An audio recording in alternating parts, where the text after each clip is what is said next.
Hey everyone, Romeo here, a fellow Spanish language learner. One thing I've realized as I've continued learning Spanish and working toward becoming bilingual is that getting language learning advice from other Spanish learners can be one of the most confusing things you can do. Not because they're trying to mislead you, not because they're bad people, but because you usually don't know how many arrows they have stuck in their back. There's an old idea that says you shouldn't blindly follow someone's advice because you don't know what problems, limitations, failures, or blind spots are hiding behind what they're telling you. And I think that applies to language learning too. Because when someone tells you what worked for them, the first question shouldn't be, what did you do? The first question should be, where did it get you? Because if two people have completely different goals, then the advice they give will naturally be different. For example, imagine I ask another Spanish learner how they study. Maybe they tell me they mostly listen to podcasts. Maybe they tell me they watch YouTube videos. Maybe they tell me they listen to Spanish music. Maybe they even tell me that they changed all of their devices into Spanish. The problem is that none of those answers tell me how capable they actually are in Spanish. They only tell me what activities they do, and those are not the same thing. Someone can listen to Spanish for hundreds of hours and still struggle to hold a conversation. Someone can read Spanish every day and still struggle to understand spoken Spanish. Someone can watch videos for years and still struggle to produce complete sentences. So before I decide whether their advice is useful, I need to know something much more important. What level of Spanish did that advice actually produce? Can they read comfortably? Can they understand native speakers? Can they hold conversations? Can they write? Can they function independently in the language? Those questions matter far more than whether they recommend podcasts or music. And this is where I think a lot of language learning advice breaks down, because many people repeat advice that they've heard from other people, not necessarily advice that they've personally tested. We've all heard the recommendations. Just listen more. Just immerse. Change your phone into Spanish. Watch Netflix. Listen to music. The problem is that these suggestions often get passed around without anyone stopping to ask whether the person giving the advice has actually reached the level that the listener wants to reach. And that matters because people usually recommend methods that make sense for the kind of Spanish that they're trying to build. Someone focused mainly on listening will naturally recommend more listening. Someone whose goal is reading will naturally put more weight on reading. Someone trying to have basic conversations may be perfectly satisfied with a method that would never be enough for someone trying to become bilingual.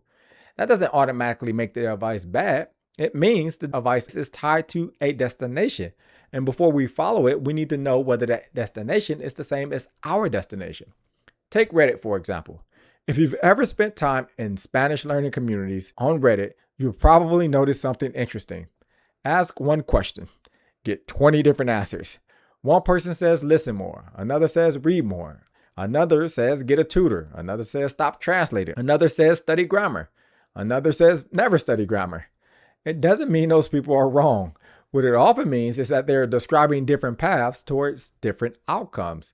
The problem is that many of the people answering those questions never tell you where they currently are in Spanish. And without that information, it's hard to know how much weight to give their advice. Personally, if someone gives me language learning advice, I want to know a few things. How much Spanish can they understand? How much can they read? Can they have real conversations? What are they still struggling with? What is their actual goal? Because if their goal is completely different from mine, then their advice may be perfectly reasonable for them while being completely wrong for me. In fact, I'll give you an example using my own advice. I strongly believe in structured recall. I built it. I use it. I recommend it. But there are plenty of people I would never recommend it to. If a complete beginner came to me and asked whether they should buy structured recall, my answer would be no. Not because the program doesn't work, because they're not ready for it. Structured recall assumes that you already understand a good amount of Spanish. It assumes you've spent time learning grammar. It assumes you're familiar with the structure of the language. It also assumes that when you see an English sentence, there's at least some Spanish already sitting somewhere in your head waiting to be retrieved. If those things aren't true, then structured recall becomes frustrating. The learner isn't practicing recall, they're trying to learn the language for the first time. Those are two different activities. The same thing is true for someone who has spent years consuming Spanish but never took the time to understand how the language is actually put together.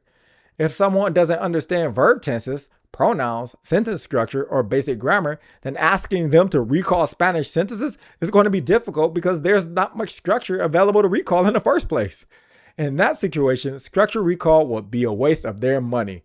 Not because the program is bad, because the timing is wrong. The right tool at the wrong stage can be just as ineffective as the wrong tool. And I think that's really the lesson here. When someone gives you language learning advice, don't immediately ask whether they're right or wrong. Ask where that advice got them.